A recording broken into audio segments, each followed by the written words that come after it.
Hello everybody and welcome to week 4 on our series all about liminal space, which if you haven't been around, liminal space is simply you are no longer here and no longer there, and it's the space in between. And if you joined us last week, we were in this exact location talking about how sometimes we have to bring our car into the space to be repaired a little bit so it comes out functioning a little bit better. And it's this liminal space. It's not really your destination, but you have to go there for a brief moment and get repaired or learn a few lessons along the way. But this week we are going to a real life story about liminal space, and we have our one and only Yvonne Sims here to share some things with us. So we are very excited and hope that this is a great conversation for you to be a part of. So welcome here. Thank you. So you have had some experience in liminal space in terms of the world of family planning. Yes. So could you give us a brief backstory of what that season of life was like for you? Absolutely. So everybody who knows Shane and I knows that we have 2 daughters now, but not everybody knows the process and our story to having our family. So back in 2001, Shane and I had been married for a couple of years at that point, 3 years, and we decided it was a great time that we wanted to start a family. And so we decided we were going to start a family. We were really excited. And to be honest, I actually took a pregnancy test like the first month. I thought, like, I was so excited. I was like, this is going to happen, and this is how it's going to go. And our story didn't go that way. So we were trying for about a year and a half, and we found out after that I was pregnant. So we were so excited. First time parents. We'd been a year and a half trying, and we were just pumped. So we told everybody. We didn't, like a lot of people, wait 3 months. We were so excited, we just couldn't keep it to ourselves. And we told our church family, and about a week later, I had a miscarriage, and we lost that baby. So that was February 12th, 2002. And so during that time, little did Shane and I know just how long it would actually be until we did get to hold our babies and our daughters. But during that time, we struggled obviously after the miscarriage. It was a really difficult time in a number of ways. One of the things though, when we came back to our home after that experience from the hospital and stuff, we had a determination that, you know what, hey, it was a year and a half of trying, but now we know we can. So we were like, okay, we're gonna have this family, and we felt really positive about that. But weeks and days turned into months, and months turned into more than a year. And so we were like, there's something going on here. We need some medical help. So we sought out a doctor that we had been, that was in our community. And we just had some experiences that the doctors were all great, but it just ended up, luck was never on our side with some of it. So we had experiences where we finally got in to see one doctor, and I had some tests done, and then he was leaving the province to go somewhere else the next day. And so we just couldn't get a solid track with family physicians or medicine at that time with it. So we just continued to try on our own. And finally, another year or so later, we got a really good, solid family doctor he was wonderful. And we got in to see him. So he referred us to a fertility doctor and an OBGYN who was really great. So we finally kind of got in to see them. And then little did we know, though, that it still takes a year or more to even get in to see fertility doctors. So we had already been in the process at this point, like close on 4.5, almost 5 years. So we were still pretty discouraged with it, still, wanting this, but not understanding why it wasn't happening. And so I can remember one day in particular that was just a tough day, that we got in to see the fertility doctor, and at this clinic that was in St. John's, because we were in Newfoundland at the time. And it was a 5-hour trip each way to drive in. So we drove in 5 hours, and then we got into the clinic, and we saw there was a couple intern student doctors that were there, which was great. They were super nice, took our story and everything. And then the big moment came that we were waiting for. We finally got to see the fertility specialist, and they basically were like 10 minutes appointment, laid out like 4 or 5 options and gave us some things to consider, and then we left. And I can just remember that day walking across the parking lot, and it was probably the most discouraged I was during the whole process. And I can remember Shane looked at me and Shane was like, I know it wasn't what we looked for, but like, did you kind of expect to come out of there pregnant? And I was like, yeah, I think I almost did. Like I expected something, you know. And so again, we just went home and we continued on in this like liminal space that we'd been in for so long already. And finally, when we got back home, we took a couple months and we got reports and stuff back and finally got to see our doctors again. And so they gave us the option of taking fertility drugs, which we did.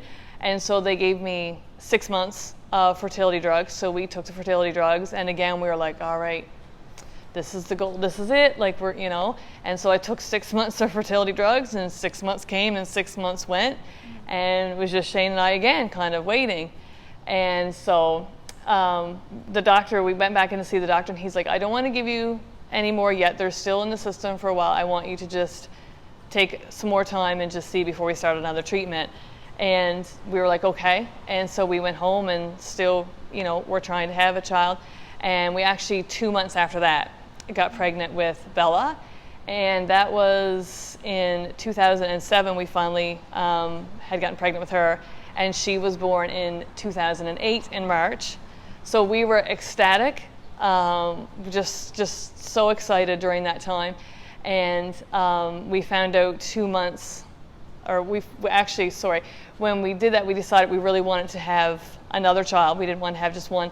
And so we went back to see the doctor during that time, and they were like, you know what, we decided to start fertility drugs again when Bella was about 6-7 months old. And so we did, and I took them for 2 months. And when Bella was 9 months old, we found that I was pregnant again for Georgia. So people ask us all the time, oh, did you guys plan to have your girls so close together? And like, we wanted it, dreamed of it, never dreamt it would happen. So we planned it in our hearts and God planned it in our lives. And so it kind of happened that way with us. So it was a long journey from 2001 until 2008 when we had our first daughter. But there was so many different things along the way that we'll discuss as we talk today.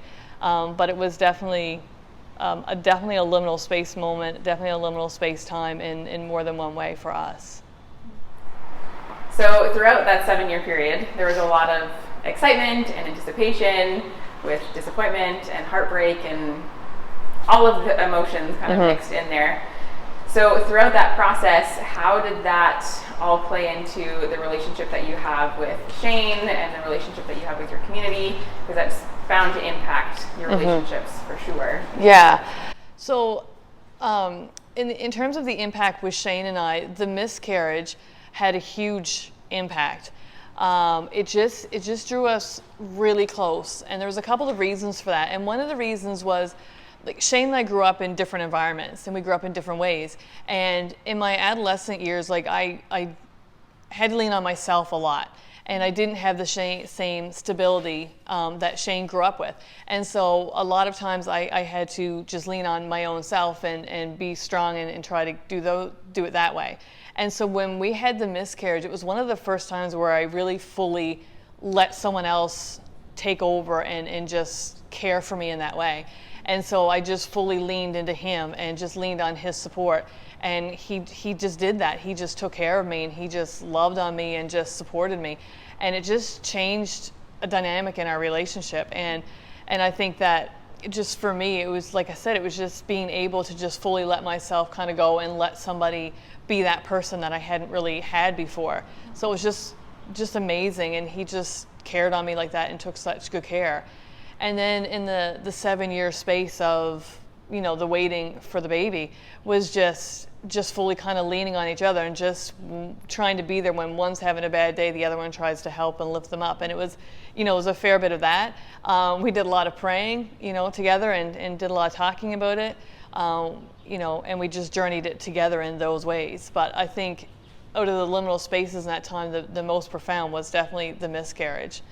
And in terms of our community and our church at the time was just a small, tight-knit, smaller church, and they were just the most amazing people. And I can remember it was February 12th when I had the miscarriage, and it was just right before the Valentine's Day weekend, and our church had planned a Valentine's supper and really wanted us to be there. And we're a private people for the most part. And I was like, Shane, my heart's on my sleeve. I don't know.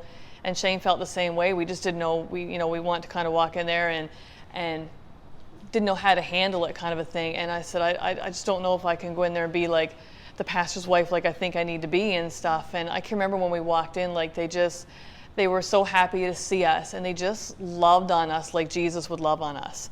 And they just became the hands and feet of Christ in that time for us. And they just helped carry us through. And they helped us to realize that just because you're leading a church doesn't mean that you're not, that they can't care for you in the same way. And so they really did that for us. And it was our first church, and they just taught us a lot about just being Jesus to each other in that community and in that environment. And they were just so good to us. And just even like a lot of our friends drew close to us. And I can remember one story one day. We were visiting friends of ours who are still good friends of ours back home. And they had 2 daughters, and they had just had their second baby. So they had a 19-month-old and a 1-month-old, and we went out to visit 2 little girls. And so we were hanging out with them, and all of a sudden Shane kind of noticed that I had disappeared. And he found me, and I was in the bedroom crying to break my heart. And he's like, Yvonne, it's okay, like we're going to get there. And I was like, Shane, this is everything I want. Like, this is all that I want, is just they get these little girls and they're like close together, and this is just all I want for us, and I could just remember like those friends, they were at the hospital when we had the girls, and just come over and couldn't wait to pick them up and hold them. And like to this day we still keep in touch, and they're good friends of ours who are in Port Bass now in Newfoundland. And I just remember those moments of people we knew they were praying for us, we knew they were caring for us, and we just knew they were there for us. And so in those ways they were just grew relationships, and it was really, really wonderful. So during that liminal space for you were actively involved in church ministry, you were on your own faith walk as well, and so being in that liminal space, it also impacts that as well. Mm-hmm. So for you, how did that impact your own faith walk as you tried to actively pursue Jesus every day in a hard season? So for me, there were so many questions like you asked, and I had tons of questions. A lot of them were just the basic why, I don't understand, and then it's just leaning into your prayer life a lot. And I can remember one night just saying to God, like, God, I feel like I'm just talking to carpet nonstop. I'm on my face before you and I'm just praying. I don't see anything happening with a child, and I don't understand, and my heart desires aren't changing. And your word tells me that you will give me the desires of my heart. And so for me, it was just really buckling into like just the prayer part of it, and just really seeking God in that way. And I told a story one time about, I can remember like just a moment during the 7-year period of when I remember that I was just praying, and I was just sitting there and I was just crying to God and just weeping. And I can remember God just so silently just coming around me and just assuring me that, this is going to happen, but it's God's timing. And I think I had to come to a place where I realized that God's time isn't mine, and this is my faith journey, and I need to make sure that I am, centering on what is most important and the blessings that God's already given to me, and just developing that stronger relationship with Christ during this time. And I feel like a bit like there was almost 2 liminal spaces during that time. So I feel like when we had the miscarriage, and when it was the anticipation of that, and then finding I was pregnant, and then having the miscarriage and dealing with that loss was kind of one liminal space. And the ending of that liminal space for us was tragic. For us, it wasn't a good ending. But then there was the second liminal space, and like as I've looked back on this week, it feels like 2 to me a little bit. And the second liminal space of just the 7 years of waiting. And it was in that time that my relationship with God was impacted even more so than the miscarriage, because it was just really diving into your core of, okay, like just because God's not giving me what I want, am I going to be a spoiled child and not serve him the same? And then as well, like you said, we were actively involved in ministry, and we were in a different church than the church we had been in when we had the miscarriage. And I can remember like that church, like there's some ladies and gentlemen in that church that still think that like Bella's their baby. Mm-hmm. They prayed for 5 solid years for us to have this baby, and they just walked it with us. And they were so kind and patient. And the morning, we hadn't decided when we were going to announce the second time, because we were scared. And I can remember that morning we were like, no, they've prayed for 5 years. And the church just erupted in this applause. They were so excited for us and so joyous. And like they had a baby shower, and it was just like the whole community wanted to come out. It was just amazing. And you just journeyed with them during that time, and they were just so good to us. And so leading in that time, like you said, just developing your own faith walk while you're leading for us in that time was really great. And just learning to lean on God in those times, and just to see what he does in you personally as you just dive into him and just get deeper and closer is just been amazing during those times. And even if the space doesn't end the way you want, because the first liminal space just didn't. It was tragic for us. But the second liminal space ended really well. And so you've got to understand that God's in both of those spaces and is going to honor you in those ways both times. So you've mentioned that as you walked through this liminal space, you had a really solid church community with you. And thankfully, that's like a huge gift that you had a positive experience there with that church community, and that it was a gift to have them there. So at Huron, we're our own church community, and we aren't void of having our own liminal spaces, individuals at different seasons. So from your experience, especially the positive experiences, what are things that we could learn as a Huron community to walk alongside people better as they go through their own liminal spaces? Yeah. I think one of the things that we learned definitely in the church room when we had the miscarriage, that it was okay to be ourselves during that time. So even though we were the pastor of the church, it was okay for us not to be okay for that season. And it was okay for them to lift us up and to support us. And we learned in that time that it's okay to be yourself with each other when you're going through something tough, that you don't always have to act like everything's okay all the time. And they just were able to draw around and support us. And so that was just such a blessing of the church to just in that immediate time when we were going through the crises of losing our daughter or our baby, it was just the time of being able to have them lift you up and kind of carry you and just support you during a dark season. And so for us, that time they were just so supportive. And we were in a different church, as I mentioned before, during the time when we had the liminal space of waiting for our daughters. And it was just it wasn't the same as the first time, because it just wasn't like a crisis moment that we had gone through, but it was just the constant knowing that there were people there. And it was the constant, sometimes they would come and just gently ask how you were, and just knowing that they were there, people reminding you that they were praying for you and supporting you. And we had dear friends in this church that we were in during this time. And I can remember during that time that this couple, one day, her husband came by and they brought a gift to me. And it was a willow tree doll and of a pregnant lady. And he gave it to me, and he had a card on the inside, and he wrote in the card, he goes, "Just when you think that God doesn't remember, I want you to know that God woke me up at 4 o'clock this morning, and I've been praying for you to have a baby." And I can remember when his wife came, and she was one of the first people to come in and hold Bella. And I can just remember those moments during that 7-year period that so many people had been there for us. And it wasn't just words, it was their actions as well, and just doing those things and taking the faith that they had and stepping out and saying, hey, it takes courage to step out and sometimes say like, hey, I want you to know this is what God told me last night, and I believe with you that this is going to happen in your life. And so just the way that they walked us through those times and were supportive and just knowing us there and loving us and just caring and just doing those things in those spaces for us just made such a difference. And so just as the church family, just generally being your family, just generally being able to be there for each other during those times is just so important, and it's just so wonderful. And then the other part that was amazing was when the second liminal space ended with these girls, they were so excited for us, and they were so overjoyed, and they just took on the joy that we had as their own joy as well. This one church had prayed for 5 solid years for us, and so they were as ecstatic as us when we had our first daughter, because they had waited with us during that period. They were in the waiting room time with us during that time. So it's just the way that the family came together and just was our family. And at Huron, I know that we can do that with each other, and I've seen people do that in our buildings and reach out and just love other people like that during times. And so those are the ways that I think that we can just be the church and just love each other as Christians together on our own faith journeys, because everybody has their journey and everybody has their story.